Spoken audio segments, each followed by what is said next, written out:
বাংলা ক্লাসরুমের আরো একটি ক্লাসে হাজির হয়েছি। আশা করছি সবাই ভালো আছে, সুস্থ আছি। কে কোথায় থেকে আমার সাথে যুক্ত হয়েছে কমেন্ট করে জানাবে।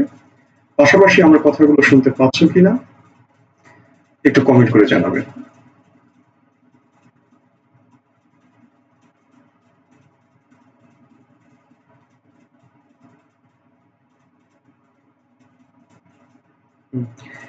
আমি দেখতে পাচ্ছি অনেকে সালাম দিয়েছো। ওয়ালাইকুম আসসালাম, আলহামদুলিল্লাহ আমি ভালো আছি। তোমরা যারা আমার সাথে যুক্ত হয়েছে ক্লাসটি শেয়ার করে দাও, হ্যাঁ?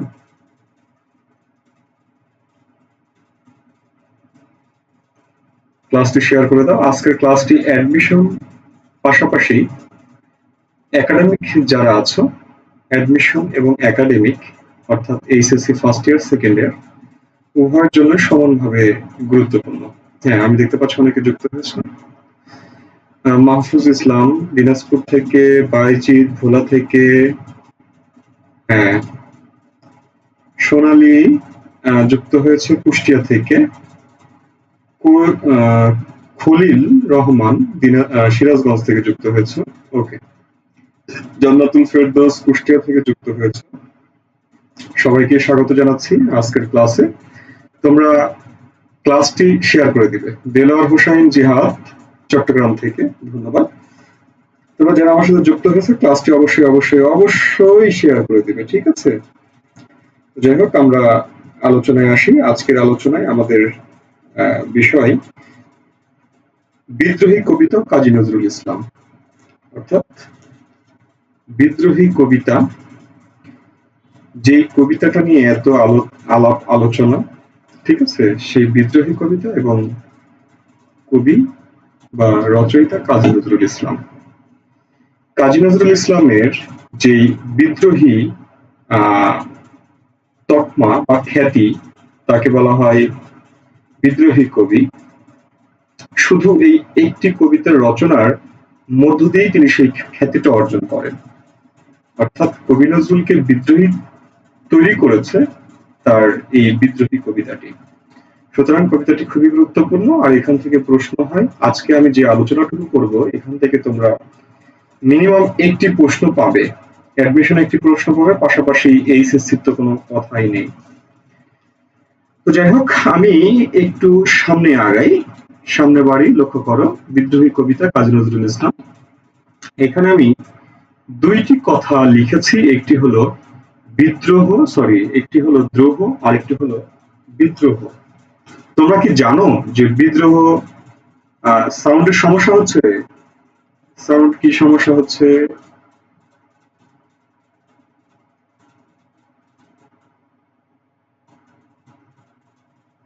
সাউন্ড কি ক্লিয়ার নেই?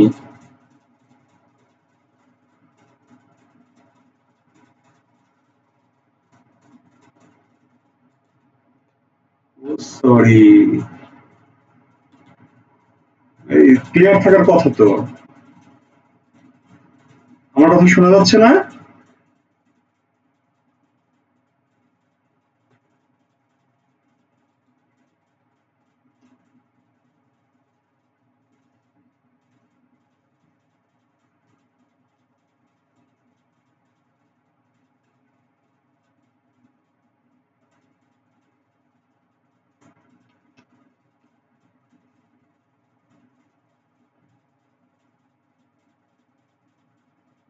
হ্যালো, আমাকে এটা জানাও যে কথা শোনা যাচ্ছে কিনা।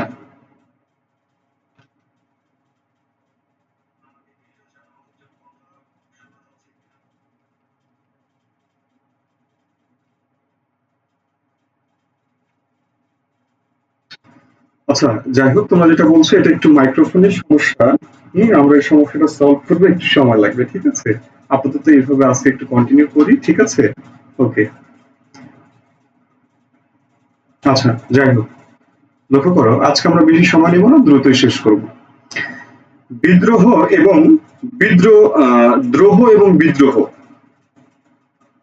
এই দুটার একটু আমরা তফাৎ দেখি বা পার্থক্য দেখি। হুম, ওকে, লক্ষ্য করো, দ্রোহ শব্দের অর্থ কি? দ্রোহ শব্দের অর্থ কি? আমরা যদি এই কথাটা একটু বুঝি তাহলে আশা করছি অনেক কিছুই বুঝতে পারবো। দ্রোহ শব্দের অর্থ হলো অন্যায়ের অন্যায়ের বিরুদ্ধচারণ করা, বিরুদ্ধচারণ করা, এটা হলো বিদ্রোহ। ঠিক আছে? বাবা এখন ডাবল আসছে।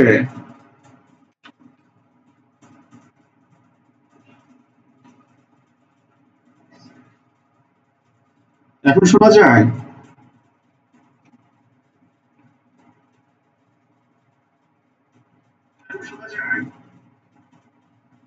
হ্যালো?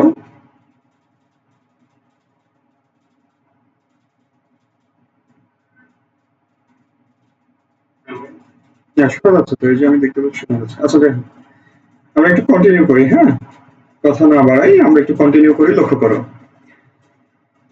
হ্যাঁ, যেটা বলছিলাম, দ্রোহ শব্দটির অর্থ কি? দ্রোহ শব্দটির অর্থ হলো অন্যায়ের বিরুদ্ধে বিরুদ্ধচারণ করা, অর্থাৎ অন্যায়ের বিরুদ্ধচারণ করা, অর্থাৎ অন্যায়ের বিরুদ্ধে কথা বলা। বিদ্রোহ শব্দের অর্থ কি? লক্ষ্য করো, দ্রোহ একটা শব্দ, দ্রোহটা হচ্ছে একটা শব্দ, কিন্তু এই দ্রোহ শব্দের পূর্বে আমরা যখন বি বলে একটা উপসর্গ আছে, এই উপসর্গটা যখন যুক্ত করে দিই তখন সেটা হয় বিদ্রোহ। সেটা কি হয়? বিদ্রোহ। এই বিদ্রোহ শব্দের একটি অর্থ আছে, সেই অর্থটি হলো প্রচলিত ব্যবস্থার প্রচলিত ব্যবস্থার বিরোধিতা করা, বিরোধিতা করা। লক্ষ্য করো, একটি হলো দ্রোহ শব্দটির অর্থ হলো অন্যায়ের বিরুদ্ধচারণ করা, মানে অন্যায়ের বিরুদ্ধে কথা বলা। আর বিদ্রোহ শব্দের অর্থ হলো প্রচলিত ব্যবস্থার বিরোধিতা করা, অর্থাৎ ক্ষমতাসীন যে দল আছে, ক্ষমতাসীন যে সরকার আছে বা যে নেতা আছে যারা নেতৃত্ব দেয়, তাদের যে প্রচলিত ব্যবস্থা তার বিরুদ্ধে কথা বলাই হলো বিদ্রোহ। আর এই কথা যিনি বলেন তিনি হলেন বিদ্রোহী, অর্থাৎ এই চেতনা যার মধ্যে আছে তিনি হলেন বিদ্রোহী। আশা করছি বুঝতে পেরেছ। তাহলে বিদ্রোহ শব্দটার বিদ্রোহ শব্দটার দিকে যদি আমরা তাকাই তাহলে আমরা দেখতে পাই বিদ্রোহ এর পূর্বে বি একটা উপসর্গ আছে, এই বিটা হলো তৎসম উপসর্গ। আরেকটি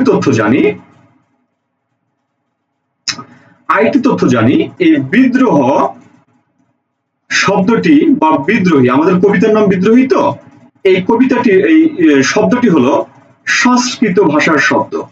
কি ভাষা? সংস্কৃত ভাষার শব্দ।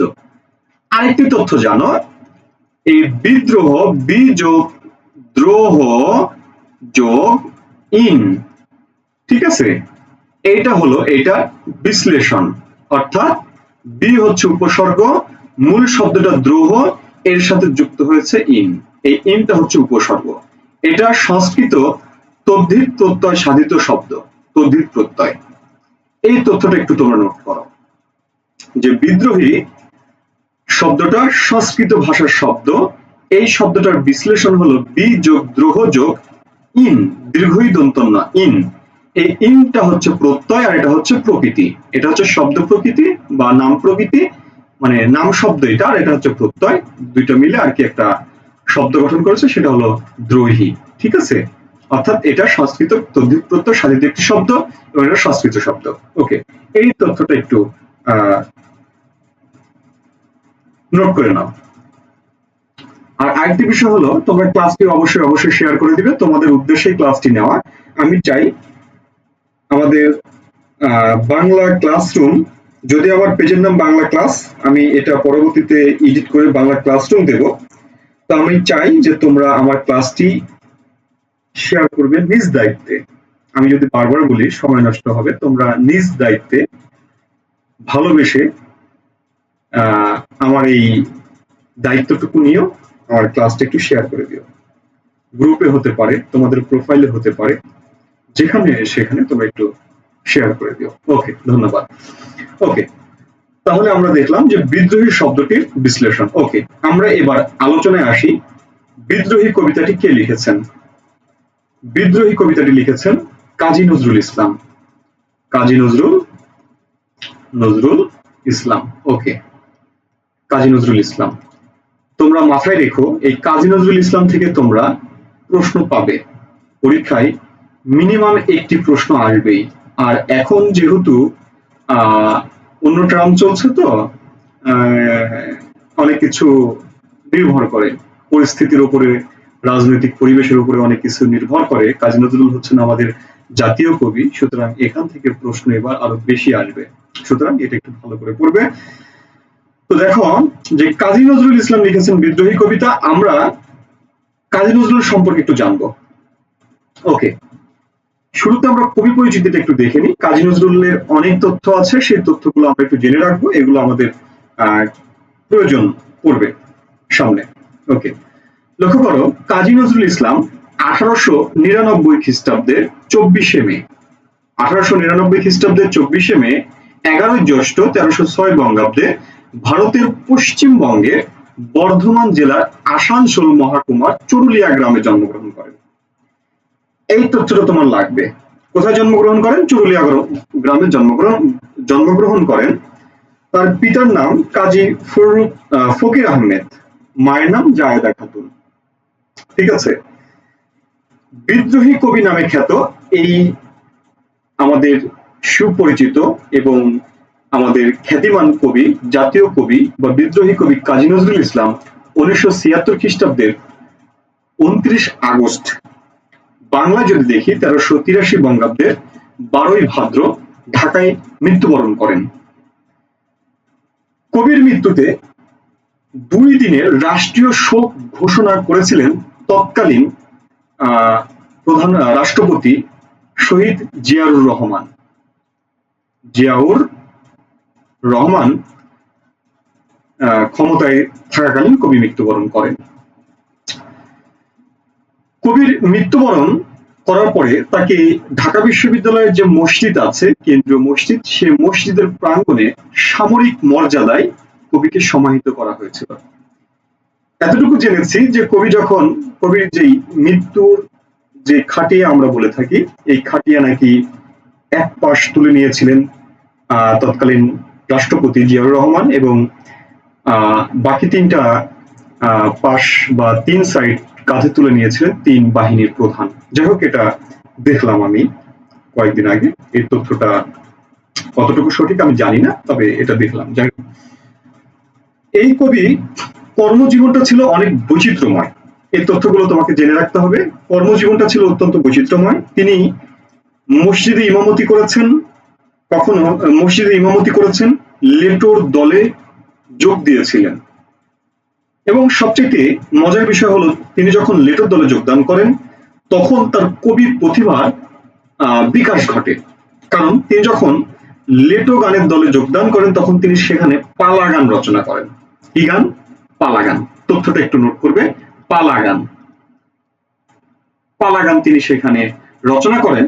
এই পালা গান রচনার মধ্য দিয়েই কবি নজরুলের, আমি আবার বলছি, ব্যক্তি নজরুল থেকে কবি নজরুলের তার কনভার্ট ঘটে, অর্থাৎ কবি মানে প্রতিভাবান নজরুলে পরিণত হন তিনি সেই পালা গানে যোগদান করার, লেটোর দলে যোগদান করার পরে। এছাড়াও তিনি বাঙালি পল্টনে যোগদান করেছিলেন, পাশাপাশি তিনি চলচ্চিত্রে অভিনয় পর্যন্ত করেছিলেন। এছাড়া তিনি 3টা পত্রিকার সম্পাদক ছিলেন। অর্থাৎ কবি নজরুলের জীবনে তিনি অনেক কিছুর সাথে যুক্ত ছিলেন। তো যাই হোক, আমরা আরো কিছু তথ্য জানি। সেটা হলো, লক্ষ্য করো, আমি কিছু বিষয় লিখব। কবি নজরুল যখন 8 বছর বয়স হয়, তার যখন 8 বছর বয়স হয়, অর্থাৎ তিনি জন্মগ্রহণ করেন 1899 সালে, 8 বছর বয়স অর্থাৎ 1907 সালে কবি নজরুলের বাবা মারা যান। এই বাবা মারা যাওয়ার পরপরই তাদের পরিবারের যেই অস্থিরতা তৈরি হয়, অর্থনৈতিক যে দুরবস্থা, এটা তার ব্যক্তি জীবনে প্রভাব ফেলে, যার ফলস্বরূপ 1909 সাল অর্থাৎ 10 বছর বয়সে তিনি যখন মক্তব থেকে শিক্ষা সমাপ্ত করেন প্রাথমিক শিক্ষা সমাপ্ত করেন, তখন তিনি সেই মক্তবের শিক্ষক হিসেবে যোগদান করেন। ঠিক আছে, তিনি শিক্ষক হিসেবে যোগদান করেছিলেন এবং সেখানে সম্ভবত 1 বছর তিনি শিক্ষকতা করেন। অর্থাৎ পারিবারিক অর্থনৈতিক যে দুরবস্থা ছিল, যে কষ্ট ছিল, সেই কষ্টের কারণে তাকে শিক্ষকতা পেশায় নিযুক্ত হতে হয়। এরপরে 1911 সালে অর্থাৎ 12 বছর বয়সে তিনি লেটো দলে যোগদান করেন। আমি লিখছি লেটোর দলে, লেটোর দলে তিনি যোগদান করেন। কত সালে? 1911 সালে 12 বছর বয়সে। এই তথ্যগুলো তোমাদের লাগবে। ওকে, পরবর্তীতে 1917 সাল অর্থাৎ কবির বয়স যখন 18 বছর হয়, এছাড়া তিনি কিন্তু রুটির দোকানেও কাজ করেছিলেন, তোমরা জানো। আরো অনেক তথ্য আছে যেগুলো তোমরা পড়ে নিবে, দেখে নিবে, আমি সব তথ্য আসলে বলতে পারবো না চাইলেও। তো যেটা বলছি, 1917 সাল অর্থাৎ কবির বয়স যখন 18 বছর বয়স, তখন তিনি প্রথম বিশ্বযুদ্ধে তিনি 39 নম্বর বাঙালি পল্টনে যোগদান করেন। 39 নম্বর বাঙালি পল্টনে যোগদান করেন। এই তথ্যটা তুমি অবশ্যই মনে রাখবে। প্রথম বিশ্বযুদ্ধে অর্থাৎ 1917 সালে কবি নজরুল 49 নং বাঙালি পল্টনে যোগদান করেছিলেন। এই তথ্যটা তুমি মনে রাখবে, 1917 সাল এবং 39 নং বাঙালি পল্টনে। ওকে, আমরা এখানে কয়েকটি তথ্য দেখছি যে 1917 সালে সেনাবাহিনীর বাঙালি পল্টনে যোগদান করেন। কত নম্বর পল্টন? সেটা ছিল 39 নম্বর পল্টন। যাই হোক, এরপরে কবি নজরুল 1942 সালে, লক্ষ্য করো, 1942 সালে তিনি দুরারোগ্য ব্যাধিতে আক্রান্ত হয়েছিলেন। দুরারোগ্য ব্যাধিতে আক্রান্ত হয়ে তিনি নির্বাক হয়ে গেছিলেন। তার যে ঋদ্ধতা, তার যেই প্রতিভা, সেই প্রতিভার অপমৃত্যু ঘটে, অর্থাৎ কবি নির্বাক হয়ে যান এবং মৃত্যুর আগ পর্যন্ত, যেটা কবির সম্ভাবনাময়ের দরজাটা বন্ধ করে দেয়। অর্থাৎ আমরা এই কথা বলতে পারি, বাংলা সাহিত্যে বা বাংলার আকাশে নজরুলের আবির্ভাব ঘটেছিল ধূমকেতুর মতো। ধূমকেতু যখন হুট করে দেখা যায় আবার হারিয়ে যায়, ঠিক তেমনি কবি নজরুল ধূমকেতুর মতোই বাংলা সাহিত্যে এসেছিলেন, আবার ধূমকেতুর মতোই তিনি হারিয়ে গিয়েছিলেন। ঠিক আছে, এই জন্য আমরা দেখি কবি নজরুলের তিনি ছদ্মনাম লিখতেন। ধূমকেতু, বেঙাচি, খেপাটে, এসব তার ছদ্মনাম ছিল। আর তার যে পারিবারিক অর্থনৈতিক অবস্থা খারাপ হয়ে যায় পিতার মৃত্যুর মধ্য দিয়ে, তো সে সময় তার যে অবস্থা, তাদের পারিবারিক যে অবস্থা, তার অর্থনৈতিক দুরবস্থার কারণে তাকে দুখু মিয়া বলে ডাকা হতো। অর্থাৎ তার ডাক নাম ছিল দুখু মিয়া। ঠিক আছে, তোমরা এই তথ্যটা জানো, আমি রিপিট করলাম আবার। দেখো, 1972 সালে তিনি 1942 সালে দুরারোগ্য ব্যাধিতে আক্রান্ত হন এবং 1972 সালের 24 মে তৎকালীন প্রধানমন্ত্রী শেখ মুজিবুর রহমান, এই আমাদের জাতীয় কবি বা বিদ্রোহী কবি বলে যাকে আখ্যা দিচ্ছি, তাকে কলকাতা থেকে সপরিবারে ঢাকায় নিয়ে আসেন এবং তিনি তাকে জাতীয় কবির মর্যাদায় অভিষিক্ত করেন, যেটার গ্যাজেট নাকি এখনো বের হয়নি, অর্থাৎ গ্যাজেটেড না, এটা শুনেছি। তো 1972 সালে তিনি জাতীয় কবির মর্যাদায় অভিষিক্ত হয়েছিলেন। ওকে, 1976 সালে অর্থাৎ তার 4 বছর পরে কবি নজরুলকে বাংলাদেশের নাগরিকত্ব প্রদান করা হয় এবং একই বছরে 21 ফেব্রুয়ারি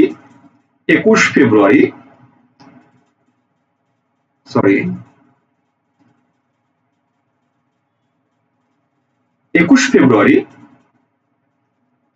কবিকে 21শে পদক দেওয়া হয়।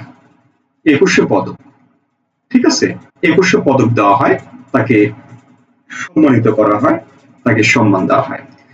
কবি নজরুলের ব্যক্তি জীবনে বেশ কিছু সম্মাননায় তিনি ভূষিত হয়েছিলেন। তার মধ্যে একটি হলো জগৎ তারিণী স্বর্ণপদক, যেটা তিনি 1945 সালে পেয়েছিলেন। এরপরে ভারত সরকার কর্তৃক তাকে পদ্মভূষণ উপাধি দেয়, পদ্মভূষণ সম্মাননায় ভূষিত করে, সেটা হচ্ছে 1960 সালে। রবীন্দ্রভারতী বিশ্ববিদ্যালয় তাকে ডিলিট ডিগ্রি প্রদান করে 1969 সালে। ঢাকা বিশ্ববিদ্যালয় কবিকে ডিলিট ডিগ্রি প্রদান করে 1974 সালে। এছাড়া 1976 সালে বাংলাদেশ সরকার কর্তৃক 21শে পদক প্রদান করে, যেটা আমি একটু আগে বললাম। অর্থাৎ কবি নজরুলের যেই সংরক্ষণে তার যে সম্মাননা বা উপাধি পুরস্কার ছিল, সেগুলো হলো এগুলো। এই তথ্যগুলো একটু মনে রাখবে, তোমাদের জন্য প্রয়োজন। এরপরে আসো, কবি নজরুল সম্পর্কে আরো কিছু তথ্য আমরা একটু জানবো। কবি নজরুল সম্পর্কে আরো কিছু তথ্য আমরা জানবো, যার মধ্যে একটি তথ্য হলো তিনি বাংলাদেশের যে ইসলামী সঙ্গীত আছে, ঠিক আছে, ইসলামী গান, বাংলা ভাষায় তিনি প্রথম ইসলামী গান ও গজল, আমরা যেটাকে বলি গজল, ওই যে আলগা করব খোপার বাঁধন, ঠিক আছে, এটা হচ্ছে গজল। তো এই যে বাংলাদেশ সরকার তাকে 21শে পদক প্রদান করেন, বাংলাদেশ সরকার। 1974 সালে বাংলাদেশ সরকার কে ছিলেন মনে করো? 72 থেকে 75 সাল পর্যন্ত কে ছিলেন, দায়িত্বে কে ছিলেন? ওকে, লক্ষ্য করো, প্রথম ইসলামী গান ও গজল, এটা রচনা করেছিলেন, রচয়িতা ছিলেন কবি নজরুল। এবং আমাদের সবচেয়ে সুপরিচিত, মানে আমরা সবচেয়ে বেশি শুনি যে গজলটি, সেটি হলো রমজানের ওই রোজার শেষে এলো খুশির ঈদ। রমজানের ওই এই লক্ষ্য করো, রমজানের ওই রোজার শেষে এলো খুশির ঈদ, রোজার শেষে। যাই হোক, তোমরা আর না বলি। রমজান হচ্ছে বিদেশি শব্দ, ফার্সি শব্দ, অন্তস্থ জ দিয়ে লেখা যাবে না, এটা একটু নজরে রেখো, ঠিক আছে। তো এই যে রমজানের ওই রোজার শেষে, এই গানটার রচয়িতা ছিলেন কবি নজরুল, ঠিক আছে, যেটা এখনো প্রসিদ্ধ। ওকে, কবি নজরুল সম্পর্কে আরেকটি তথ্য জেনে রাখো, মুক্তক ছন্দ, এই মুক্তক ছন্দের প্রবর্তক ছিলেন কবি নজরুল। কি ছন্দ বললাম? মুক্তক ছন্দ। এই মুক্তক ছন্দের রচয়িতা প্রবর্তক ছিলেন কবি নজরুল। ওকে, আরেকটি তথ্য জেনে রাখো, যেটা হলো 2004 সালের, ঠিক আছে, বিবিসির বাংলা বিভাগ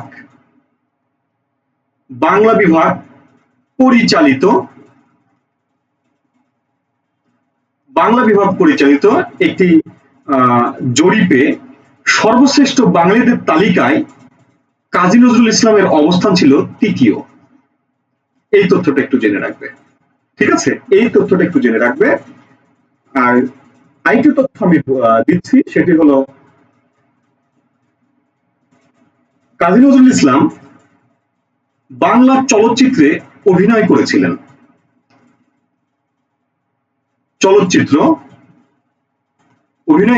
সেই চলচ্চিত্রটির নাম হচ্ছে ধ্রুব। এই ধ্রুব নামক চলচ্চিত্রে অভিনয় করেছিলেন কাজী নজরুল ইসলাম, ঠিক আছে। আরেকটা তথ্য জেনে রাখো, কাজী নজরুল ইসলাম ঢাকায় আসেন মোট 13 বার, যার মধ্যে তিনি ঢাকা বিশ্ববিদ্যালয়ে আসেন 5 বার, এবং প্রথম ঢাকায় আসেন 1926 সালে, প্রথম।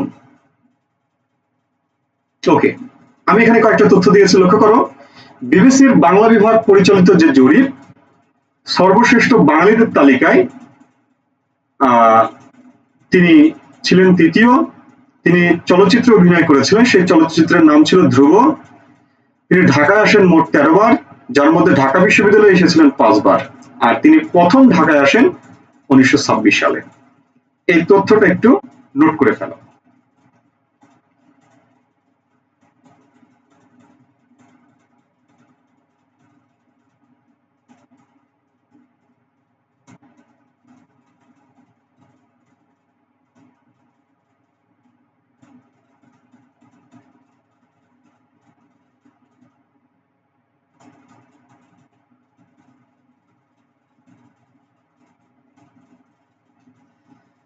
আমি ক্লাসটি পর্যাপ্ত শেয়ার চাচ্ছি, তোমরা শেয়ার করে দাও।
ওকে,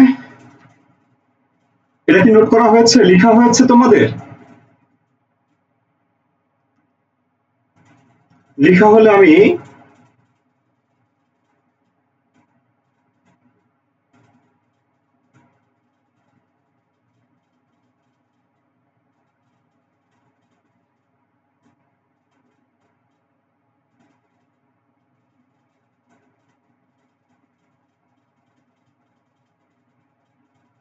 ওকে, থ্যাংক ইউ। আমি দেখতে পাচ্ছি অনেক লেখা হয়ে গেছে বলছো। যাই হোক, আমরা তাহলে পরের স্টেপে যাই।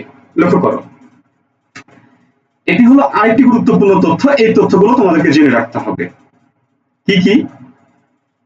কাজী নজরুল ইসলামের রচিত, কাজী নজরুলের রচিত প্রথম প্রথম কোনটা প্রথম রচনা করেন? যেমন মানে তিনি যে গল্প লিখেছেন, উপন্যাস লিখেছেন, কবিতা লিখেছেন, গল্পগ্রন্থ লিখেছেন, কাব্যগ্রন্থ লিখেছেন, এগুলোর মধ্যে প্রথম কোনটা? হ্যাঁ, এগুলো একটু মনে রাখবে। যেমন প্রথম গল্প তিনি লিখেছিলেন বাউন্ডেলের আত্মকাহিনী, প্রথম কবিতা হলো তার মুক্তি, প্রথম গল্পগ্রন্থ হলো ব্যথার দান, প্রথম কাব্যগ্রন্থ হলো অগ্নিবীণা, প্রথম প্রবন্ধ তুর্ক মহিলার ঘোমটা খোলা, প্রথম প্রবন্ধ গ্রন্থ যুগবাণী, প্রথম নাটক ঝিলিমিলি, প্রথম উপন্যাস বাঁধনহারা, শ্রেষ্ঠ উপন্যাস মৃত্যু ক্ষুধা। এই মৃত্যু ক্ষুধা উপন্যাসটি সম্পর্কে আরেকটি তথ্য জেনে রাখো, আরেকটি তথ্য জেনে রাখো, সেটি হলো এটি ছিল ময়মনসিংহের ত্রিশালের দরিরামপুর গ্রামের সাধারণ মানুষের জীবন নিয়ে রচিত হলো মৃত্যুক্ষুধা উপন্যাস। ঠিক আছে, মৃত্যুক্ষুধা উপন্যাসটি হলো ময়মনসিংহের ত্রিশালের দরিরামপুর গ্রামের সাধারণ মানুষের জনজীবন নিয়ে রচিত হলো মৃত্যুক্ষুধা। আর এই মৃত্যুক্ষুধা হলো তার শ্রেষ্ঠ উপন্যাস। প্রথম উপন্যাস হলো বাঁধনহারা, শ্রেষ্ঠ উপন্যাস হলো মৃত্যুক্ষুধা।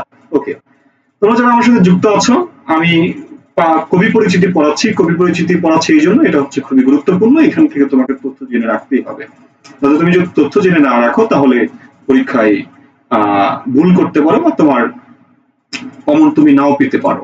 সুতরাং তোমাকে এগুলো জানতে হবে। ওকে, এরপরে আসি, যেই কবিতাটি নিয়ে আমাদের এত কথা, এত আলোচনা, বা তাকে বিদ্রোহী কবির যে সুনাম বা খ্যাতি নিয়ে এসে দিয়েছে, সেই কবিতাটি কি? বিদ্রোহী। এই কবিতাটি কবির প্রথম কাব্যগ্রন্থ। লক্ষ্য করো, প্রথম কাব্যগ্রন্থ কাব্যগ্রন্থটা কথাটা আসলে ভুল, বলতে হবে কবিতা গ্রন্থ,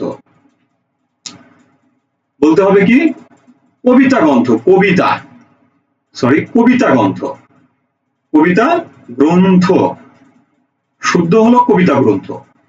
এই যে লক্ষ্য করো, বিদ্রোহী কবিতাটি কবির প্রথম কাব্যগ্রন্থ অগ্নিবীণা থেকে সংকলিত হয়েছে। অগ্নিবীণা কবিতার কাব্যের দ্বিতীয় কবিতা হলো বিদ্রোহী। তাহলে প্রথম কবিতা কোনটি? লিখে ফেলো, নোট করো, আমি লিখবো না, তোমরা লিখো। অগ্নিবীণা কাব্যের প্রথম কবিতা হলো প্রলয় উল্লাস। প্রথম কবিতা হলো প্রলয় উল্লাস, প্রলয় উল্লাস। একসাথে লিখবা, আমি লিখে দিই, নয়তো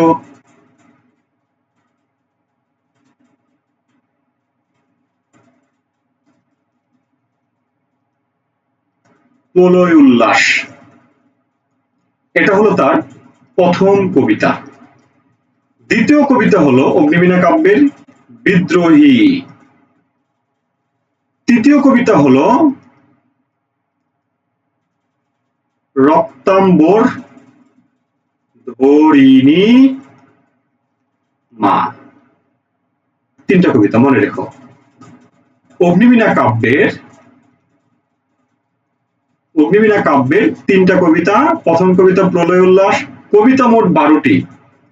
এই কাব্যে কবিতা আছে মোট 12টি, সে 12টি কবিতার মধ্যে দ্বিতীয় কবিতা হলো বিদ্রোহী কবিতা। প্রথম কবিতা প্রলয় উল্লাস, দ্বিতীয় কবিতা বিদ্রোহী, তৃতীয় কবিতা রক্তাম্বর ধরিণী মা। ওকে, প্রলয় উল্লাস শব্দের সন্ধি বিচ্ছেদটা লেখো। প্রলয় যোগ উল্লাস সমান সমান প্রলয় উল্লাস, এটা হচ্ছে সন্ধি বিচ্ছেদ। প্রলয় উল্লাস শব্দের সন্ধি বিচ্ছেদ হলো এটা, ঠিক আছে? এটা একটু নোট করে নাও। প্রলয় উল্লাস শব্দের সন্ধি বিচ্ছেদ প্রলয় যোগ উল্লাস। ওকে, এরপরে আসো, আশা করছি এটা লিখা হয়ে গেছে, আশা করছি আমি এটা লিখা হয়ে গেছে। লিখা হলে একটু আওয়াজ দাও, এতটুকু লেখা হয়ে গেলে একটু আওয়াজ দাও। আমি যেটা নোট করতে বলবো এটা অবশ্যই অবশ্যই নোট করবে।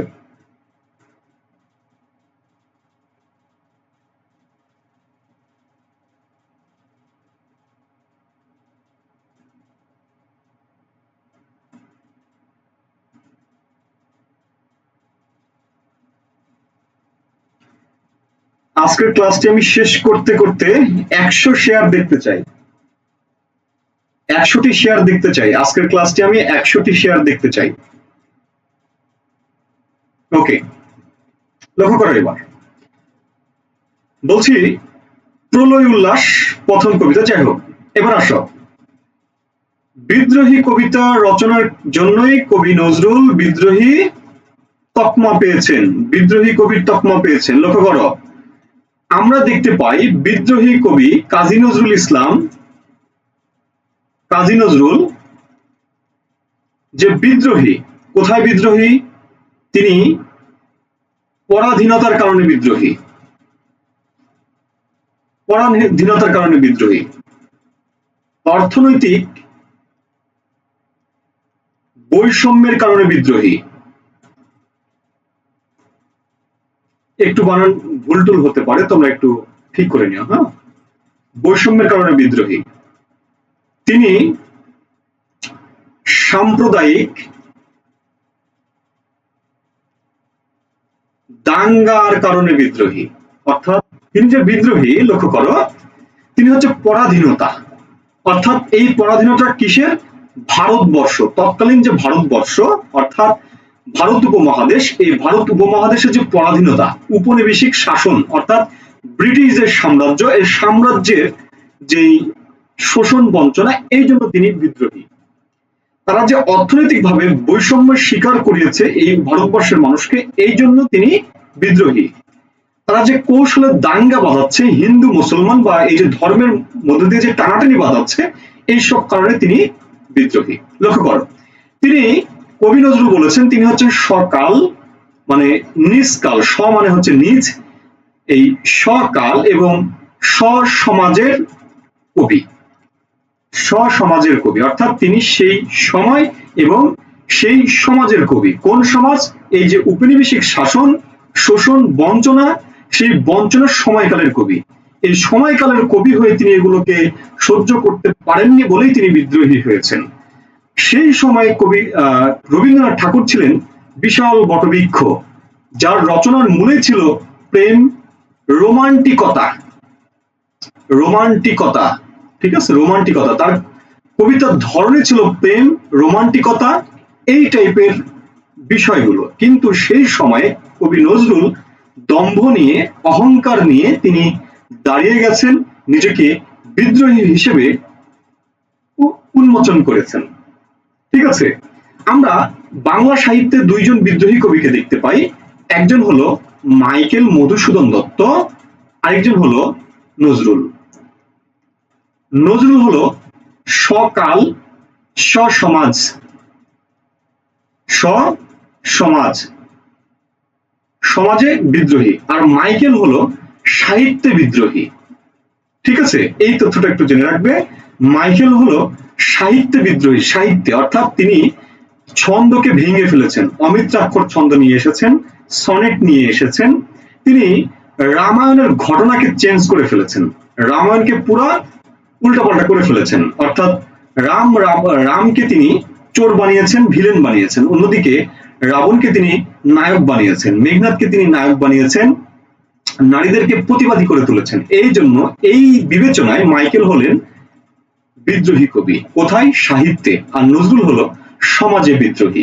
দুইজনের বিদ্রোহ সম্পূর্ণ আলাদা। ওকে, এরপরে আসো আরেকটা তথ্য এখানে জেনে নাও। সেটি হলো কবি নজরুল রবীন্দ্রনাথকে উৎসর্গ করেছিলেন। কি উৎসর্গ করেছিলেন? একটি কাব্য।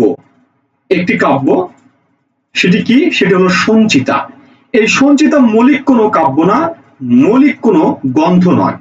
বিভিন্ন কাব্য থেকে তিনি কবিতা কালেক্ট করে, তার রচিত কাব্য থেকে কবিতা কালেক্ট করে তিনি এই কাব্যগ্রন্থটা তৈরি করেন, সঞ্চিতা, এবং সেই সঞ্চিতা কাব্যগ্রন্থকে তিনি কবি রবীন্দ্রনাথকে উৎসর্গ করেন। ঠিক আছে, আরেকটি বিষয় জেনে রাখো, রবীন্দ্রনাথের মৃত্যু শোকে কাজী নজরুল রবিহারা ও বসন্ত কবিতা রচনা করেছিলেন। ঠিক আছে, আরেকটি তথ্য জেনে রাখো, কবি রবীন্দ্রনাথ ঠাকুর বসন্ত নামক একটি নাটক নজরুলকে উৎসর্গ করেছেন, নজরুলকে উৎসর্গ করেছেন। এই তথ্যটা জেনে রাখো। ঠিক আছে, প্রয়োজনে একটা স্ক্রিনশট দিয়ে নাও।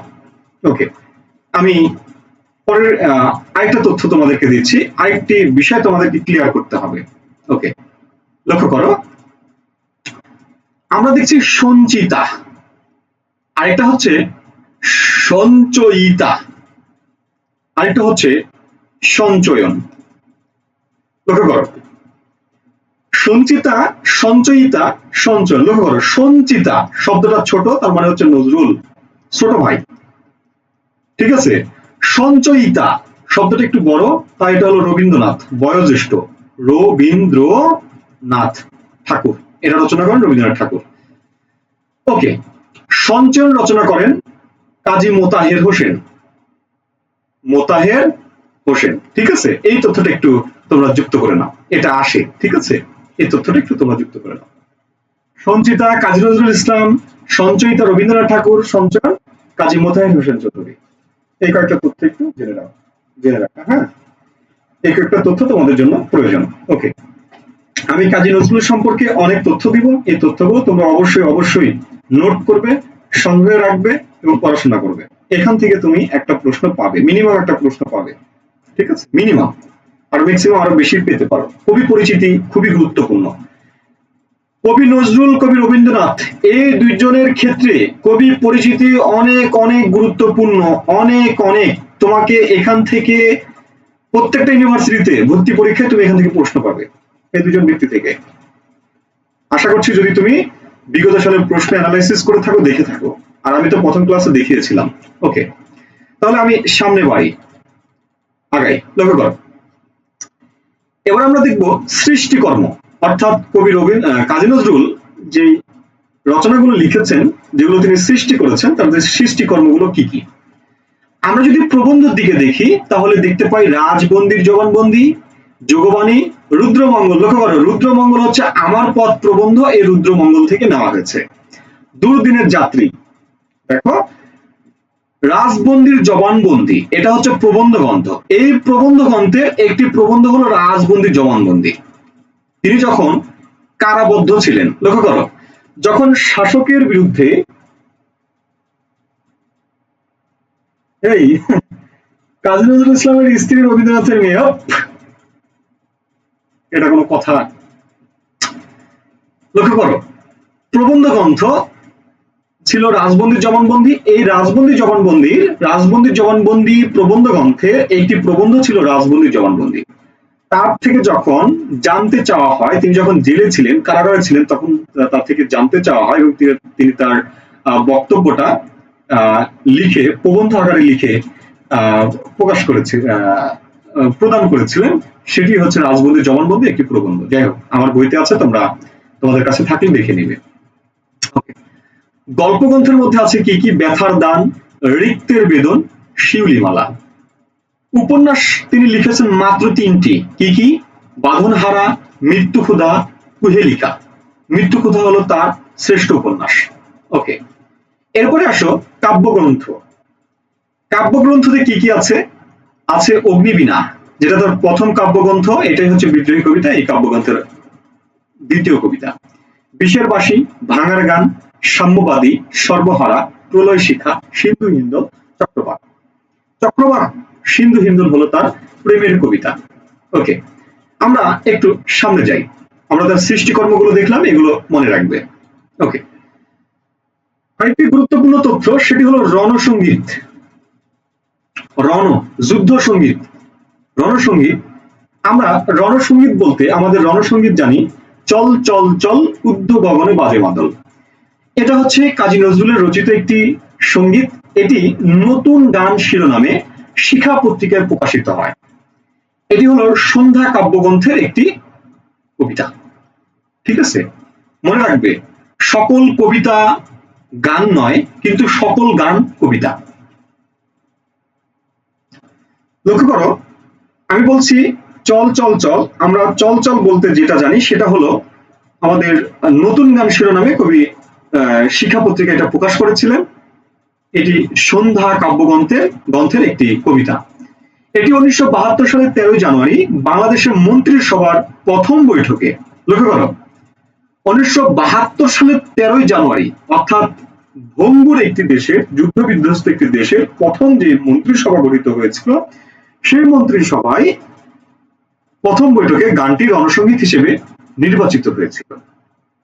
চল চল চল, এটি প্রকাশ হয়েছিল, কাজী নজরুল ইসলাম প্রকাশ করেছিল নতুন গান শিরোনামে শিক্ষা পত্রিকায়। ওকে, আরেকটি তথ্য জেনে রাখো, কাজী নজরুল 3টি পত্রিকার সম্পাদক ছিলেন, অর্থাৎ 3টি পত্রিকা তিনি সম্পাদনা করেন।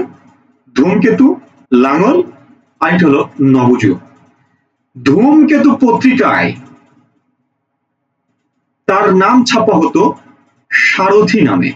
কি নামে? সারথি নামে। সারথি নামে তার নাম ছাপা হতো। আচ্ছা, যাই হোক, সারথি নামে আর কি তার নাম ছাপা হতো। প্রলোভন দুষ্টু কি সব কমেন্ট করে, যাই হোক, লক্ষ্য করো। ওকে, এবার আসি, তিনি যে বিদ্রোহী কবি, তিনি বিদ্রোহ ঘোষণা করেছেন কার বিরুদ্ধে? পরাশক্তির বিরুদ্ধে। পরাশক্তি কে? পরাশক্তি হচ্ছে ব্রিটিশ সরকার। ব্রিটিশ সরকারের বিরুদ্ধে সে বিদ্রোহ করলো, সে বিদ্রোহী হলো। ব্রিটিশ সরকার কি তাকে এমনি এমনি ছেড়ে দেবে? কখনোই না। কবি নজরুল বিদ্রোহ করেছিলেন কোথায়? এই যে কিছুদিন আগে ছাত্র আন্দোলন হলো, বৈষম্য বিরোধী ছাত্র আন্দোলন, যেখানে আমরা অনেকে অংশগ্রহণ করেছি। এই ছাত্র আন্দোলনে তারা যে আন্দোলন করেছে, কেউ আন্দোলন করেছে সরাসরি মাঠে থেকে, কেউ আন্দোলন করেছে টেলিভিশনের টক শোতে, কেউ আন্দোলন করেছে ফেসবুকে, বিভিন্ন জন বিভিন্নভাবে আন্দোলন করেছে। কবি নজরুল কিভাবে আন্দোলন করেছেন? তিনি আন্দোলন করেছেন কলম দিয়ে, কবিতা লিখে, প্রবন্ধ লিখে, এগুলো লিখে তিনি বিদ্রোহ করেছিলেন। যার কারণে তার 6টি গ্রন্থ নিষিদ্ধ ঘোষণা করা হয়েছিল। লক্ষ্য করো, ৬টি গ্রন্থ নিষিদ্ধ হয় এবং তিনি দুইবার কারাভোগ করেন।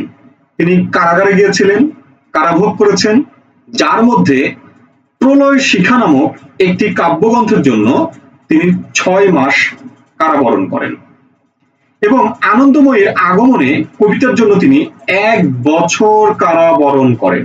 লক্ষ্য করো, একটি হলো ১ বছর আনন্দময়ীর আগমনে একটি কবিতার জন্য ১ বছর, আর এদিকে ৬ মাস প্রলয় শিখা কাব্যটির জন্য তিনি কারাভোগ করেছেন। অর্থাৎ তিনি ১.৫ বছর কারাগারে বন্দী ছিলেন। অর্থাৎ এই আন্দোলন, এই বৈষম্য বিরোধী আন্দোলন কি বিদ্রোহ? কিসের জন্য বিদ্রোহ? অপশাসক, স্বৈর শাসক, এই স্বৈর শাসকের বিরুদ্ধে কবি নজরুলও বিদ্রোহ করে গেছেন। অর্থাৎ এই বাঙালি জাতির ভেতরে কবি নজরুলও আছেন। ঠিক আছে, ওকে। এরপরে আসো, আনন্দময়ীর আগমনে, এটি একটি রাজনৈতিক কবিতা। এই কবিতাটি প্রকাশের দায়ে ১৯২২ সালের ২৬ সেপ্টেম্বর সংখ্যাটি নিষিদ্ধ করা হয়েছিল। এই তথ্যটি একটু রেখে দিও। ওকে, এবার আসো,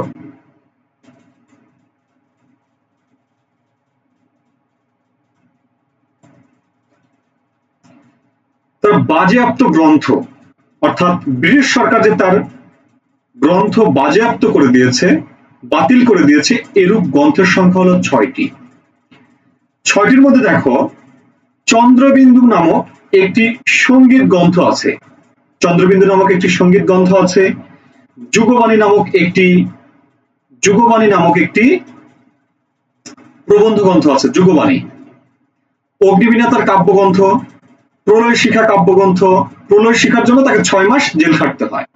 বিষের বাঁশি, ভাঙার গান, এই ৬টির মধ্যে প্রথমটি হলো সঙ্গীত, দ্বিতীয়টি হলো প্রবন্ধ গ্রন্থ, আর পরের ৪টি হলো কাব্যগ্রন্থ।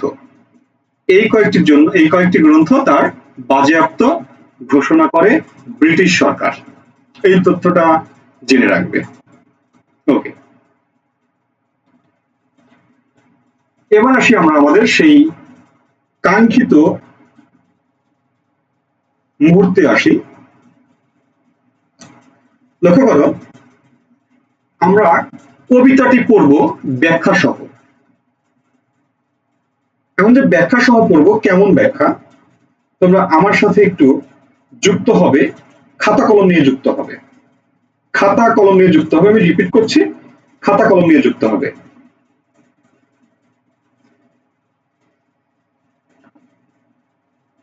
এটি হলো কবির আত্মজাগরণমূলক কবিতা। কবি যে বীর বলছেন, বীর কাকে বলছেন? বীর বলছেন নিজেকে। কাকে? নিজেকে কবি বীর বলছেন। ঠিক আছে, কবি নিজে বিদ্রোহ করছেন। এই বিদ্রোহ করতে গিয়ে তিনি উপাদান সংগ্রহ করছেন। উপাদান সংগ্রহ করছেন। উপাদানটা কোথায় থেকে? ইতিহাস থেকে। ইতিহাস, ঐতিহ্য, পুরাণ, ধর্মগ্রন্থ, এগুলো থেকে তিনি উদাহরণ টানছেন। তিনি অনেকগুলো উদাহরণে তিনি বেশিরভাগ নিয়ে আসছেন শিবকে। মহাদেব শিব, শিবের ২টি বৈশিষ্ট্য আছে, ২টি চরিত্র আছে। একটি হলো ধ্বংসাত্মক চরিত্র, আরেকটি হলো সৃষ্টিশীল চরিত্র। ঠিক আছে, ধ্বংসাত্মকটা কি? একদিকে ধ্বংস করবে, সৃষ্টিশীল অন্যদিকে সৃষ্টি করবে। ঠিক আছে, একদিকে ধ্বংস, অন্যদিকে সৃষ্টি। তুমি দেখো, যখন একটি বিল্ডিং ধ্বংস হয় বা ভেঙে ফেলা হয় বা স্তূপে পরিণত হয়, তখন সেখানে কি হয়? নতুন একটি বিল্ডিং তৈরি হয়, অর্থাৎ নতুনত্ব আসে। সৃষ্টিশীল অর্থাৎ নতুনত্বের পরিচয় পাওয়া যায়। ঠিক তেমনি কবি নজরুল ধ্বংস করবেন কাকে? কাকে ধ্বংস করবেন?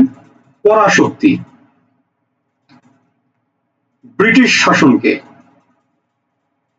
তিনি ভারতবর্ষের স্বাধীনতা চান। স্বাধীনতা। ঠিক আছে, স্বাধীনতা চান, ভারতবর্ষের স্বাধীনতা চান তিনি। তিনি স্বৈরাচারের পতন চান, স্বৈরাচারের পতন চান। এই পতন করতে গিয়ে এই যে স্বৈরাচার, এই স্বৈরাচার নতুন নতুন নিয়ম তৈরি করেছে, নতুন নতুন নিয়ম অর্থাৎ আইন তৈরি করেছে, আইন শৃঙ্খলা, যেগুলো দিয়ে ভারতবর্ষের বাঙালিদের বা এই উপমহাদেশের মানুষদেরকে দমন করবেন, পীড়ন করবেন, দমন পীড়ন করে তাদেরকে দমিয়ে রাখবেন, তাদেরকে শোষণ করবেন। এই জন্য তারা নতুন নতুন আইন তৈরি করেছে।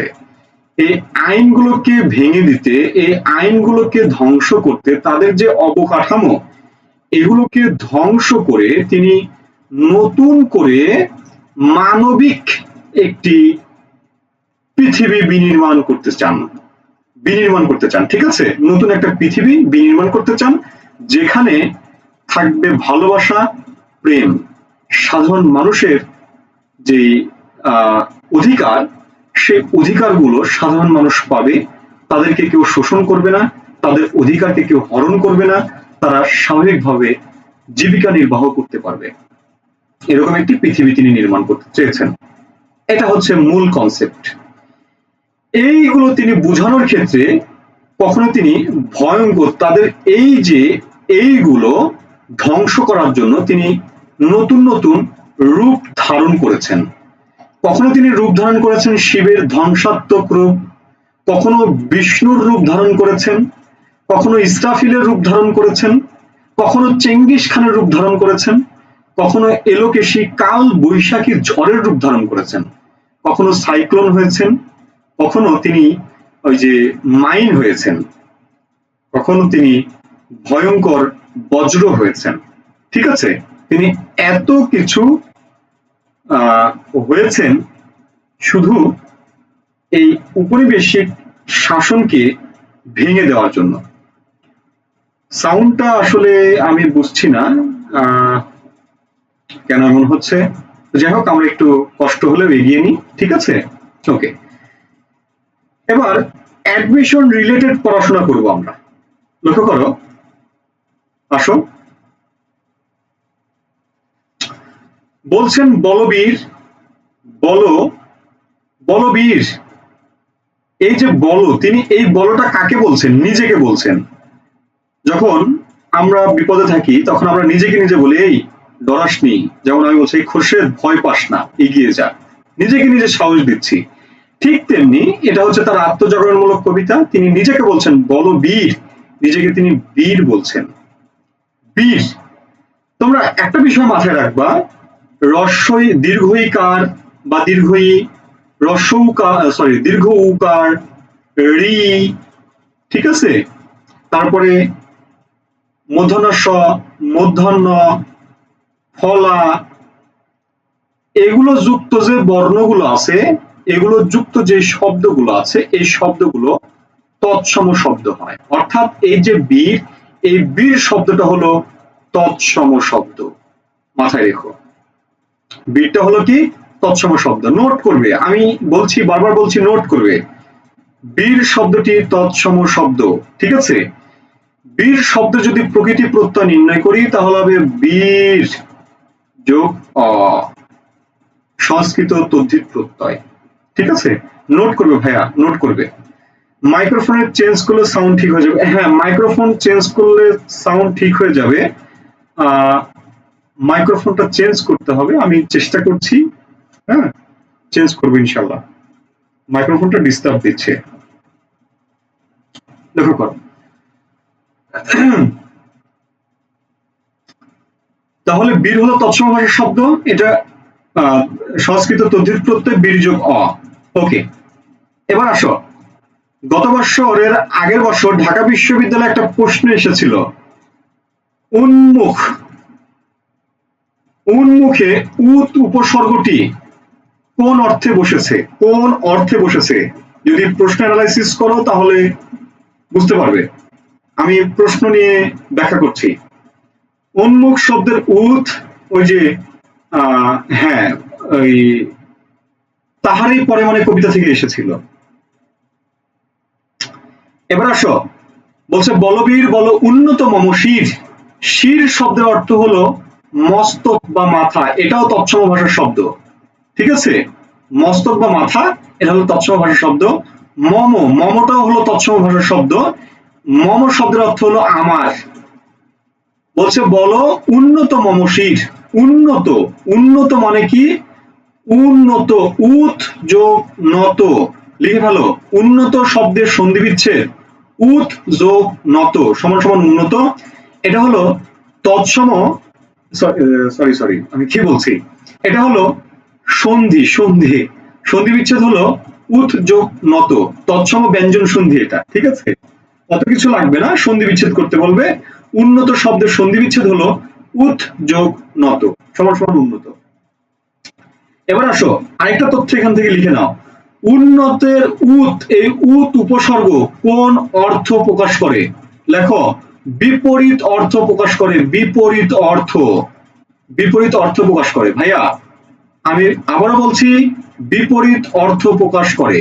ঠিক আছে, এটা তোমার জন্য খুবই গুরুত্বপূর্ণ।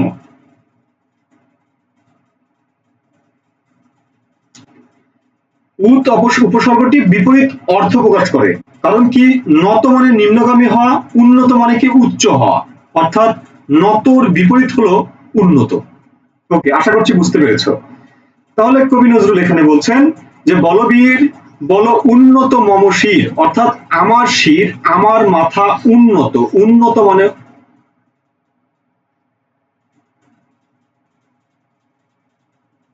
উন্নত মানে কি? উঁচু। এখন একটা বিষয় হলো, উঁচু বলতে কি একবারে সোজা হয়ে থাকা বুঝায়? না, সোজা হয়ে থাকা বুঝায় না। উন্নত বলতে এখানে অটল বোঝাচ্ছে। অটল, অটল মানে আমি আমার সিদ্ধান্তে অটল, আমাকে কেউ টলাতে পারবে না। কথা হলো এটা, যে আমাকে কেউ টলাতে পারবে না, আমি আমার সিদ্ধান্তে অটল। অটল বুঝাচ্ছে। ওকে, এরপরে দেখো বলছে শির নেহারি। শির মানে কি? মাথা। নেহারি, নেহারি মানে কি? গরুর পায়ের নেহারি? না, নেহারি মানে হচ্ছে প্রত্যক্ষ করে। প্রত্যক্ষ করে অর্থাৎ দেখে, দেখে। শির নেহারি মানে কি? প্রত্যক্ষ করে বা দেখে, মানে আমার শির দেখে। নত শির, নত শির শব্দের সন্ধি বিচ্ছেদ কি? নত যোগ শির সমান সমান নত শির, এটাই সন্ধি বিচ্ছেদ। ঠিক আছে, নত শির ওই শিখর। শিখর শব্দের অর্থ কি? শিখর শব্দের অর্থ হলো চূড়া। শিখর শব্দের অর্থ চূড়া, চূড়া একেবারে মাথা। হিমাদ্রির, এই হিমাদ্রিটা লিখে ফেলো। হিম যোগ অদ্রি সমান সমান হিমাদ্রি, এটা হলো স্বরসন্ধি। এটা হলো স্বরসন্ধি, সন্ধি বিচ্ছেদ। হিমাদ্রি এটা হলো স্বরসন্ধি।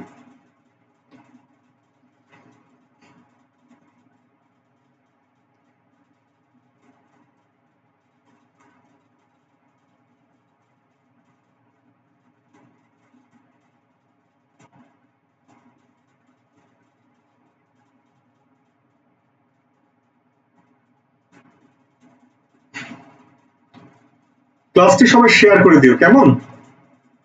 ওকে, আমি মনে করি তোমাদের লেখা হয়ে গেছে। এবার আসো, আরেকটু তো এই লাইনটির আমরা একটু ব্যাখ্যাটা জেনে নিই। বলছে শির নিহারি, আমার শির দেখে মানে আমার মাথা দেখে, নত শির মানে মাথা নিম্নগামী করেছে ওই শিখর হিমাদ্রির। অর্থাৎ হিমাদ্রি মানে হচ্ছে হিমালয়, পর্বত। পর্বতের শিখর মানে পর্বতের চূড়া, পর্বতের মাথা। পর্বতের মাথা কি? পর্বতের মাথা হলো যে এভারেস্ট।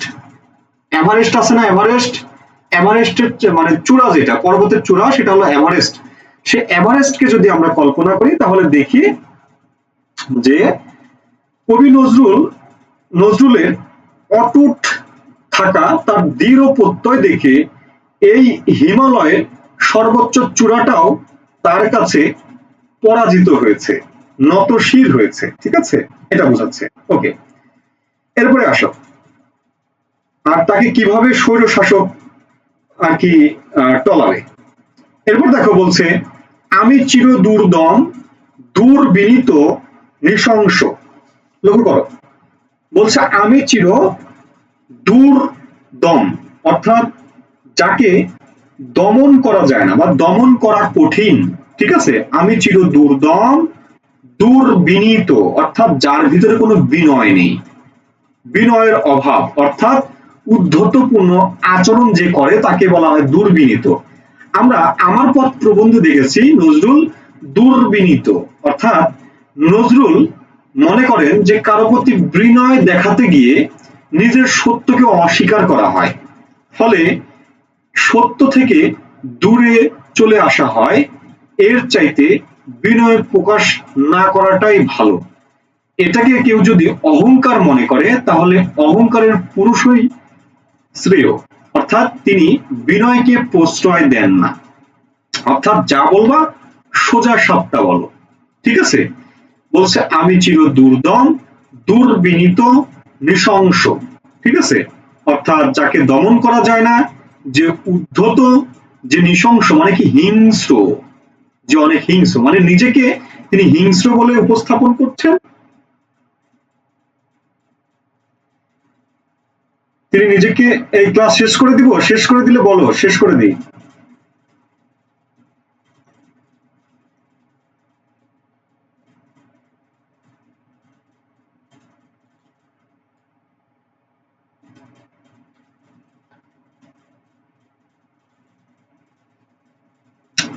শেষ করে দেবো কি বলো? আচ্ছা, কন্টিনিউ করি তাহলে। লক্ষ্য করো, দেখো লিখে ফেলো, দুর্বিনীত সমান সমান দুর্যোগ বিনীত। লক্ষ্য করো, বিনীত, এটা হলো সন্ধি বিচ্ছেদ, বিসর্গ সন্ধির উদাহরণ দুর্বিনীত। ঠিক আছে,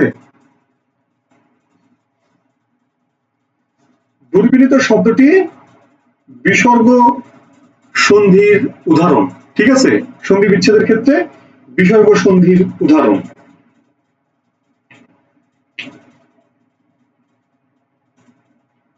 আচ্ছা, যদি লেখা হয় তাহলে আরেকটা তথ্য লিখবা, সেটি হলো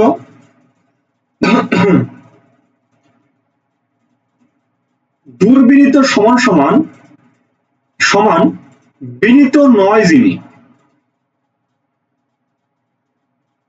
বিনীত নয় যিনি, বিনীত নয় যিনি, বিনীত নয় যিনি। লিখো নয় বহুব্রীহি সমাস, নয় বহুব্রীহি সমাস, এই তথ্যটা লিখে ফেলো। বিনীত নয় যিনি, দুর্বিনীত সমান সমান বিনীত নয় যিনি, নয় বহুব্রীহি সমাস। ওকে, এরপরে আসো চির দুর্দম, অর্থাৎ চিরকাল ব্যাপিয়া দুর্দম, এটি হচ্ছে দ্বিতীয় তৎপুরুষ সমাস। এটাও লিখে ফেলো, দ্বিতীয় তৎপুরুষ সমাস। দুর্দম শব্দটি লিখো, দুর্দম সমান সমান দুর্দম, এটাও বিসর্গ সন্ধি। ঠিক আছে, এটিও বিসর্গ সন্ধি। একটু দ্রুত নোট করবে, আমি তোমাদেরকে যেটা বলছি দ্রুত নোট করবে, কারণ এটি গুরুত্বপূর্ণ। ঠিক আছে, ওকে, এইভাবে তোমরা অ্যানালাইসিস করে পড়বে কবিতাগুলো, একটু সময় লাগলেও পড়বে।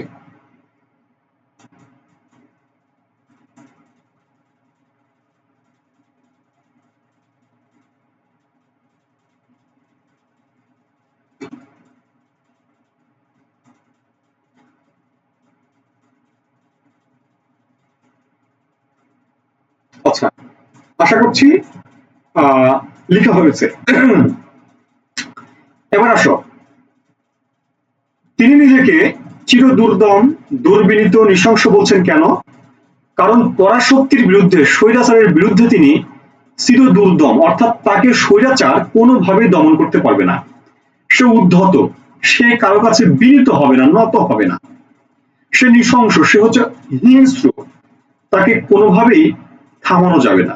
কাদের বিরুদ্ধে? পরাশক্তির বিরুদ্ধে, স্বৈরাচারের বিরুদ্ধে। ওকে, এরপরে আসো, বলছে মহাপ্রলয়ের আমি নটরাজ। নটরাজ, নটরাজটা লিখবা নটের রাজা। কিসের রাজা? নটের রাজা। কি আবার অন্য কিছু লিখো না, নটের রাজা। এটা হলো ষষ্ঠী তৎপুরুষ সমাস। কোন সমাস? এটি ষষ্ঠী তৎপুরুষ সমাস। দেখো, আমি তোমাদের ক্লাস নিচ্ছি আমার নিজের পড়াশোনা রেখে, অর্থাৎ আমি পড়তে বসবো আহ চিরদুর্দম, চিরকাল ব্যাপিয়া দুর্দম, দ্বিতীয়া তৎপুরুষ সমাস। দ্বিতীয়া তৎপুরুষ সমাস, ঠিক আছে? এটা হচ্ছে দ্বিতীয় তৎপুরুষ সমাস।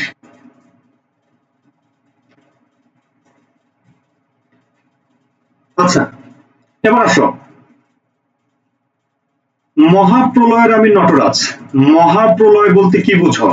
যখন মহাপ্রলয় ঘটবে, পৃথিবী যখন ধ্বংস হবে, হিন্দু ধর্ম মতে, সনাতনী ধর্ম মতে যখন পৃথিবী ধ্বংস হবে, তখন মহাদেব শিব প্রলয় নৃত্য আর কি করবেন। শিবকে বলা হয় নটরাজ, ঠিক আছে? প্রলয় নৃত্য করবে, মানে নটের রাজা, নট নাট্য করবে, ঠিক আছে, নাচবে, আর পৃথিবী ধ্বংস হবে।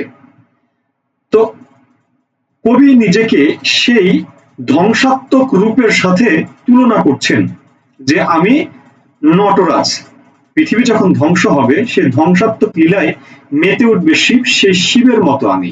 কাদের বিরুদ্ধে? পরাশক্তির বিরুদ্ধে। বলছে আমি সাইক্লোন। সাইক্লোন কি? সাইক্লোন হচ্ছে একটা প্রাকৃতিক দুর্যোগ, যেটা একটা বিশাল এলাকাকে ধ্বংস করে দেয়।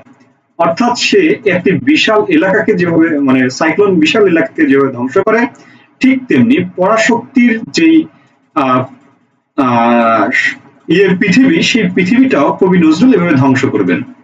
বলছে আমি ধ্বংস, ধ্বংস মানে তো বুঝোই। ওকে, এরপরে বলছেন আমি মহাভয়, অর্থাৎ মহাভয় হলো শিবের আরো একটি নাম, ঠিক আছে? শিবের আরো একটি নাম হলো মহাভয়।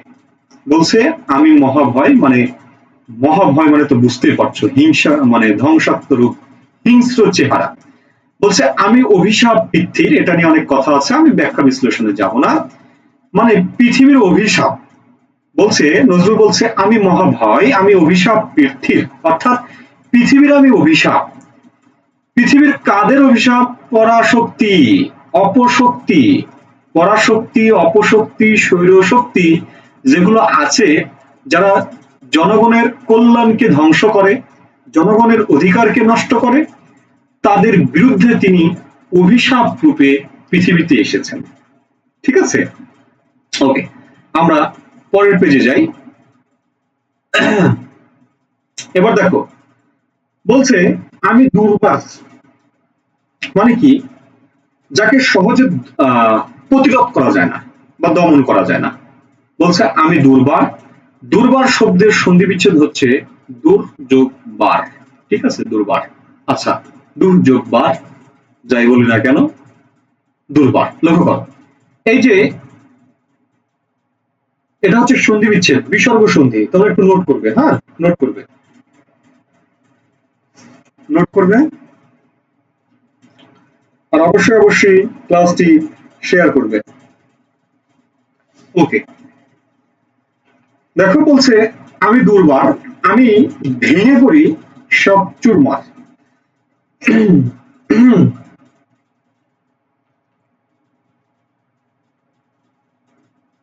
সরি, আরেকটা তথ্য আমার দিতে ভুল, মনে ছিল না, ভুলে গেছি। এখানে এসে দেখো নত শির, নত শির, এই নত শির শব্দটার লিখে রাখো, নত শির যার,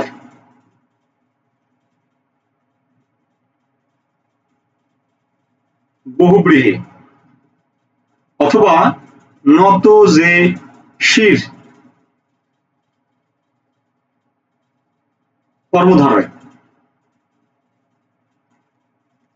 কর্মধারয় সমাস। এই দুটো তথ্য একটু লিখে রাখো।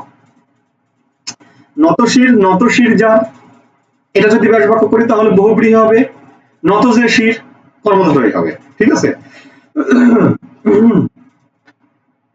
ওকে, আসো, বলছে আমি ভেঙে করি সব চুরমার, অর্থাৎ আমাকে প্রতিরোধ করা যাবে না, আমি সবকিছু ভেঙে চুরমার করে ফেলবো। কি ওই যে পরাশক্তি স্বৈরশাসকের সবকিছু আমি ভেঙে চুরমার করব। বলছে আমি অনিয়ম, অর্থাৎ আমি কোনো নিয়মের মধ্যে নাই, আমি উশৃঙ্খল, তাদের জন্য তিনি উশৃঙ্খল। উশৃঙ্খল শব্দের সন্ধি বিচ্ছেদ উৎ যোগ শৃঙ্খল, অর্থাৎ যে শৃঙ্খলের মধ্যে নেই, এটা উৎ উপসর্গটি এখানেও বিপরীত অর্থে বসেছে। বিপরীত বা বিরোধ, ঠিক আছে, বিপরীত বা বিরোধ বলতে পারি। ওকে, লক্ষ্য করো, বলছে আমি অনিয়ম উশৃঙ্খল, অর্থাৎ আমি কোনো শৃঙ্খলার মধ্যে আমি কোনো শৃঙ্খলার মধ্যে নেই, মানে আমি উশৃঙ্খল, আমি কোনো কিছু মানি না, আমি কোনো নিয়মই মানি না। কাদের বিরুদ্ধে? স্বৈরাচারের বিরুদ্ধে, অপশাসনের বিরুদ্ধে। বলছে আমি দলে যাই যত বন্ধন, মানে যত বাধা বিপত্তি আছে, বন্ধন, বন্ধন শব্দে অক্ষর কয়টি? বন যোগ ধন সমান সমান বন্ধন, দুইটা অক্ষর, নোট করো, অক্ষর দুইটা নোট করো।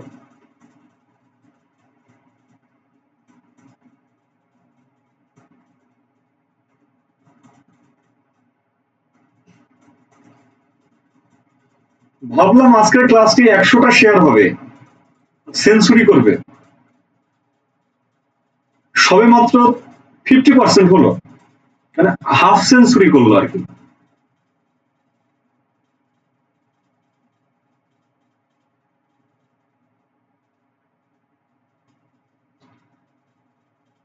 মাইক্রোফোন চেঞ্জ করতে হবে, হ্যাঁ। ও আচ্ছা, আগে কমেন্ট করছো। মাইক্রোফোন চেঞ্জ করা প্রয়োজন, কিন্তু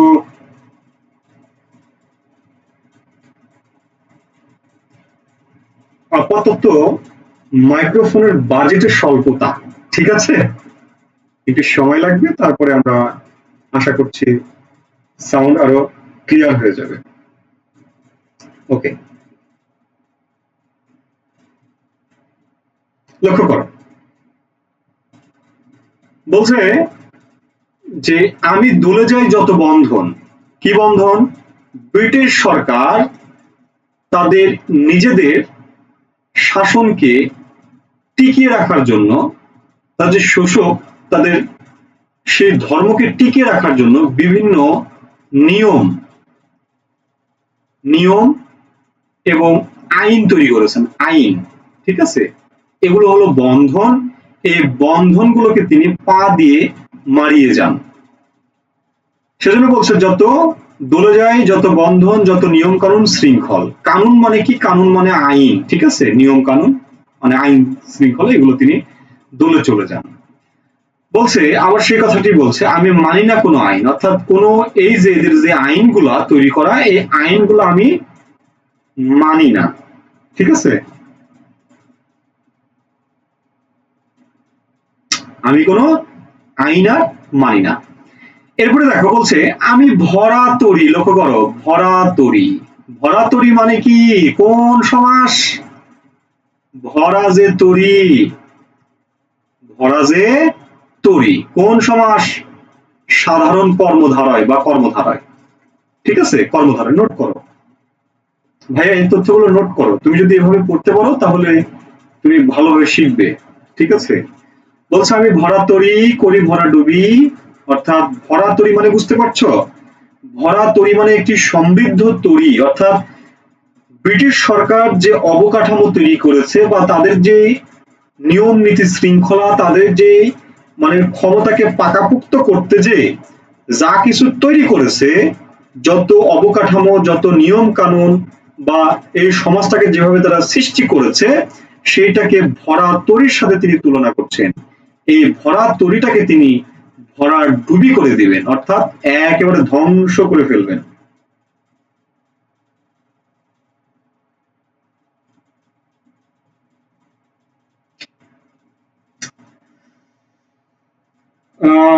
ডেডিকেটেড ছিলেন না। আচ্ছা, তোমরা তো আমার ক্লাস করছো তাই না?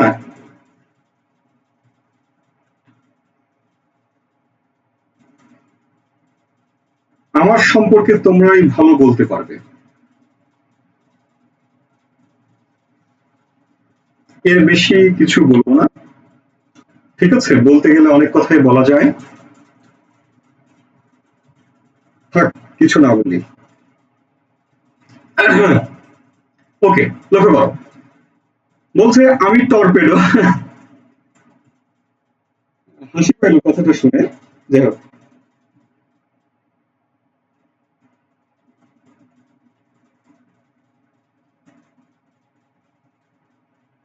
ওকে, বলছি, বলছে আমি টর্পেডো। টর্পেডো হচ্ছে একটা অস্ত্র। হুম, এটা হচ্ছে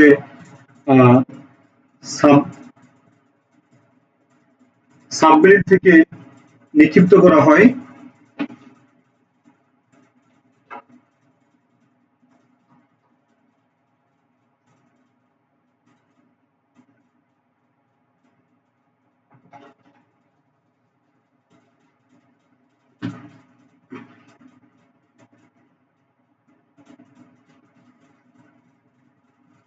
ওকে, আমরা সেই প্রসঙ্গটা না টানি, ঠিক আছে, সেই প্রসঙ্গটা আমরা না টানি, আমরা একটু স্টাডির দিকে আসি। একটা বিষয় আছে না, একটা কথা আছে না, বৃক্ষ তোমার পরিচয় কি? ঠিক আছে, বৃক্ষের পরিচয় হলো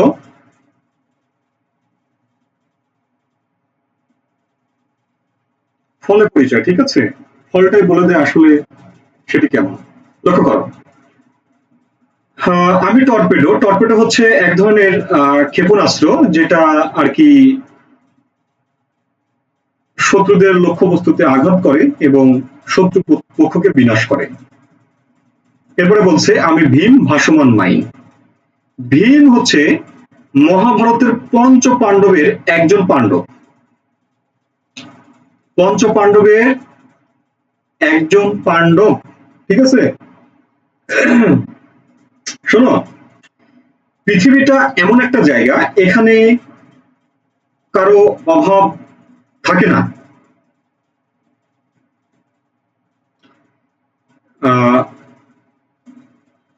পৃথিবীতে কোনো জায়গাটাই শূন্য থাকে না, শূন্যটা পূর্ণ হয়ে যায় কোনো না কোনো ভাবে, কোনো না কোনো ওয়েতে। ঠিক আছে, তো বিষয় হলো যে আমি নেই তাই বলে কি চলবে না? অবশ্যই চলবে, চলবে না কেন? অবশ্যই চলবে। পৃথিবী এমন, ঠিক আছে, এটা নিয়ে ভাবনার কিছু নেই, ভাবারও কিছু নেই। তুমি এটা ভাবো তুমি কি করছো, তুমি কি তোমার জায়গায় ঠিক আছো কিনা, তাহলে এনাফ, যথেষ্ট। ওকে, লক্ষ্য করো, বলছে আমি ভীম। ভীম হচ্ছে পঞ্চপাণ্ডবের একজন পাণ্ডব, কিন্তু এই জায়গায় কবি ভীম বলতে পঞ্চপাণ্ডবের সে পাণ্ডবকে বোঝাননি, এখানে ভয়ঙ্কর অর্থে তিনি ব্যবহার করেছেন। ভয়ঙ্কর, ভয়ঙ্কর অর্থে তিনি এটা এখানে।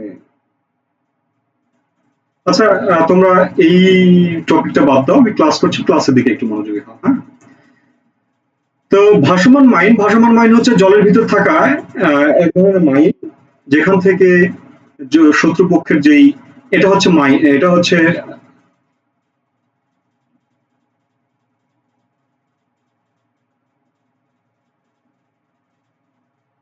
এটা হচ্ছে মাইন, ঠিক আছে, শত্রুপক্ষের শত্রুপক্ষকে ধ্বংস করার জন্য যেটা ব্যবহার করা হয়, এটি মাটির তলে পুঁতে রাখা হয়। যাই হোক, লক্ষ্য করো, আমরা পরের পেজে চলে যাই।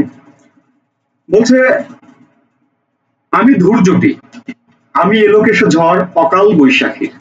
ধূর্যটি অর্থাৎ ধূম্ররূপী বা জটাধারী। জটাধারী, জটাধারী বলতে এখানে মহাদেব শিবকে বোঝানো হয়েছে। শিব ত্রিকাল ধারণ করে বলে ত্রিকাল। ত্রিকাল মানে কি তিনটি কাল, অর্থাৎ স্বর্গ, মর্ত, পাতাল, এই তিনটি কালকে ধারণ করে বলে শিবকে জটাধারী ধূর্যটি বলা হয়। কবি নিজেকে ধূর্যটির সাথে তুলনা করেছেন, বলেছেন আমি এলোকেশের ঝড় অকাল বৈশাখী, অর্থাৎ অকাল বৈশাখী ঝড়ের মতো তিনি হিংস্র, এবং সেই হিংস্র হয়ে পড়া শক্তিকে তিনি বিনাশ করবেন। এরপরে বলছেন আমি বিদ্রোহী। কবি এবার নিজেকে বিদ্রোহী হিসেবে ঘোষণা দিচ্ছেন, বলছেন আমি বিদ্রোহী সুত। সুত মানে পুত্র। বলছে আমি বিদ্রোহী সুত বিশ্ববিধাত্রী, অর্থাৎ বিশ্ববিধাতার আমি বিদ্রোহী পুত্র। ওকে, এরপরে এসে বলছেন বলবীর চির উন্নত মমশির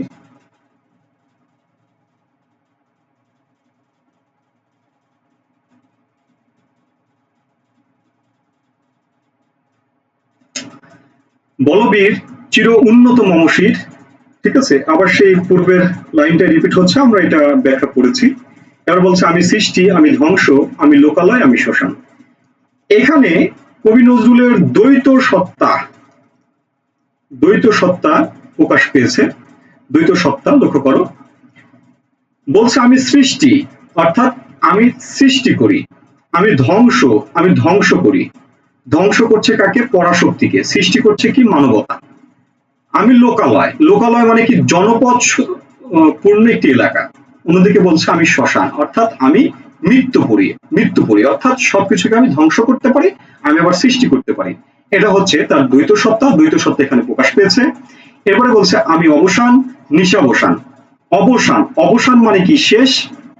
নিশাবসান অর্থাৎ নিশি যোগ অবসান। নিশি মানে রাত, অবসান মানে হচ্ছে শেষ।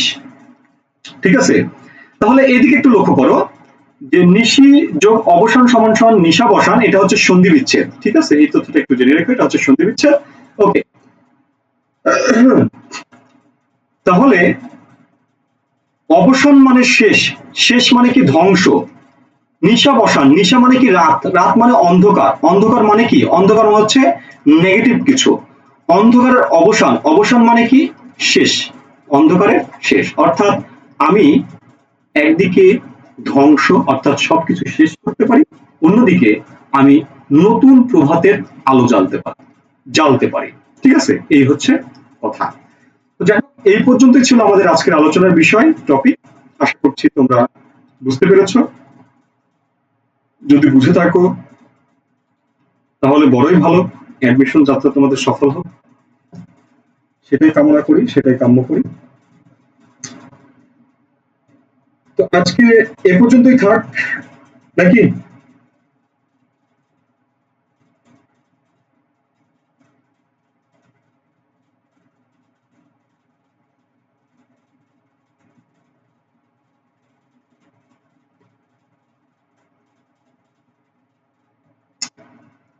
আচ্ছা, আমরা কোনো ব্যক্তি সম্পর্কে কোনো কমেন্ট না করি। আমার রিকোয়েস্ট থাকবে কোনো ব্যক্তি সম্পর্কে তোমরা এখানে কোনো কমেন্ট করবে না।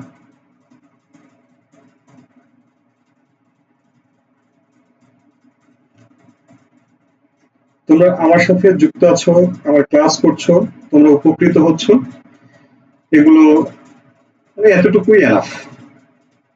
ঠিক আছে, আরেকটি বিষয় বলে রাখি, আমি